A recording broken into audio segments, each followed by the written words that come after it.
Welcome back to the Thrift Shop. Today, I'm looking at you. No, we're going to talk about the shit Bifrost 264. Stick around. Let's talk about it. One of the things that I don't like to talk about are DACs because it's the first thing in your system. And you have amps. You may have a preamp if you have a 2-channel system, but it is the first thing in your chain. And then you can have a warm amp. You can have, a colder, more neutral amp. You get Class D. You could have Class A, Class AB. The headphones you're using, the IEMs you're using, the speakers you're using, everything can influence the sound. So talking about a DAC is somewhat, it sucks to talk about. But when you plug one in and you get a noticeable difference, that's why you want to talk about something.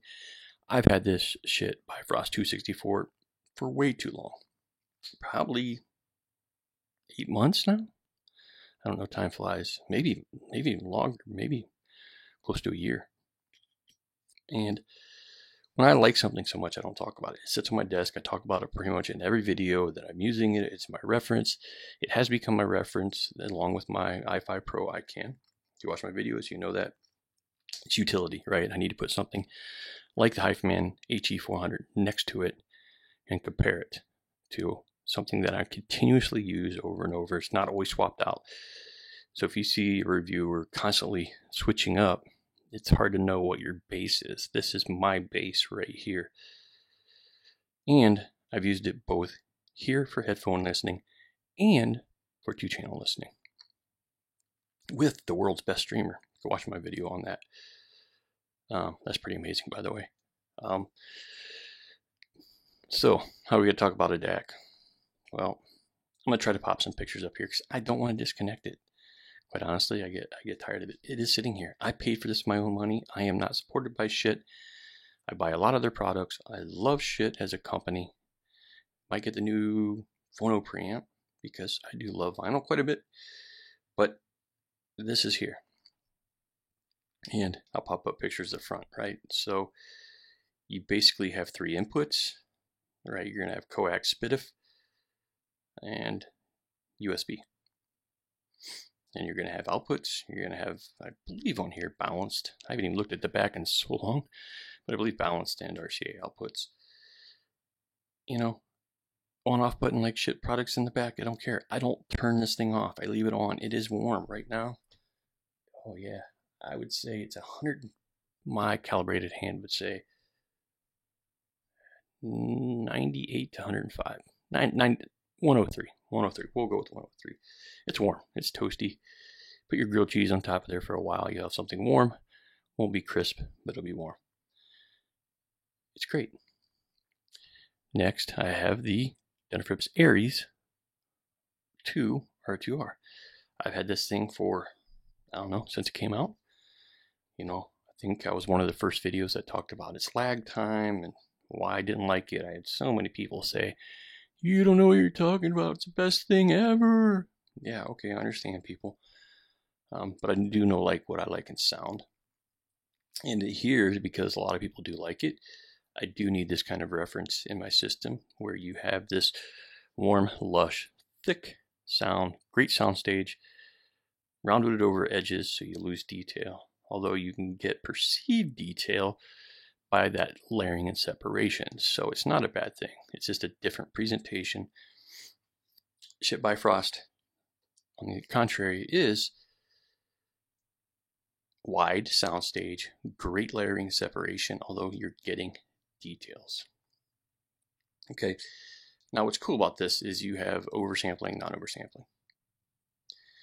And right now, I don't know if you can see, probably because the light's a little bit too bright. I don't know. But the light is getting bright and it's getting dim. There it goes. It gets dim. Then it comes back up. It means I'm in non-oversampling. Non-oversampling mode with the shit Bifrost 264 is quite amazing. And I get better layering and separation. especially when using a 2-channel speaker system.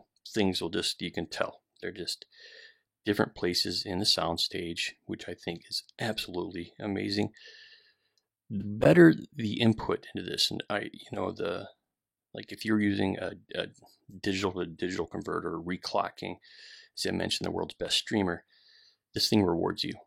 It is only as good as what you're putting into it. On my desk here, I am not doing anything special. I just have a dock station and, running a whole bunch of USB out into it. It's not reclocked. It's not optimal here, okay? Just making that point that it will reward you with sound. And you notice that even more with non-oversampling. So great.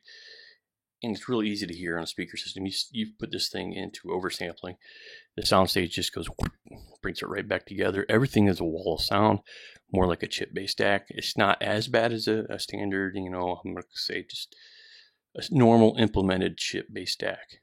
You're getting that wall of sound. You'll have things in the same plane at different places, but you're not getting the depth within the soundstage that the SHIP Bifrost 264 is amazing. Again, with the DAC, there's not much to talk about.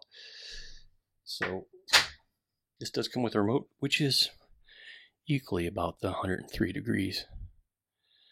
So with all their products, you're getting, I don't know what the buttons mean because it's just there. I think we can cycle through our inputs with these buttons. There we go, we're back to USB. I believe this mutes it, so you get a little mute button. And I don't know.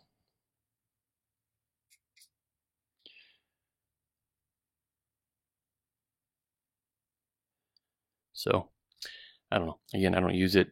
It's a nice option. I mean, this little aluminum, thick, heavy remote is cool and it's magnetic. I like it. I don't see the need for a DAC. I sit and forget once I know what I'm listening to. It's here. And it stays on the side of the DAC. So, I don't think there's a whole bunch to talk about with DACs. Again, depending on your system, how it's going to sound will vary. Although it's great at giving you details in whatever system you put it into, it's highly resolving. And, if you have bright headphones, I did find initially with my Starry Night V2s that before I went to kind of these suede perforated pads, there was a lot of treble energy coming out of it. It was not a good match. The headphones are just bright. In general, there's a lot of energy, a lot of details. Tone that down, the details come through. In this case, it is a great mix with the right pads. So again, you're going to have to know if you have bright speakers, you may not want the Bifrost 264. Again, you got to do system matching and find out if it's for you. Maybe you have a Class D system amp and it's bright resolving. That can be too much, right? So it's up to you. I just find that the SHIP Bifrost 264 is, for me, it's an endgame DAC. And I'm sure I could get, the Denafrips Terminator or go get a Ponus and I call that, endgame. I just think value for money, at the end of the day, I don't want to go get more. And that is my endgame. That just means that I am satisfied with what it is. I know there are things that are more expensive, but I don't feel like I need to upgrade anymore. So that's why I like it. And if you, like it, go buy the SHIP Bifrost 264. I don't get anything out of it. I own this and I'm not supported by them. So with that said, hey, if you can, please just go down here, hit the little like, subscribe. It costs you nothing. It just helps out a channel. You don't have to watch everything I put out. If you don't like my IEM stuff, don't watch it. If you don't like, some of the Bluetooth stuff, get it. Don't watch it. Okay, I'm fine with that. I'm trying to hit different places and people are providing different items to me to review. I'm definitely not going to turn that down and I'll create content, okay? So, just help it. I just hope that you can just see it in your hearts. Just go hit the button. Help the channel grow. Helps me. And I will see you later. Peace.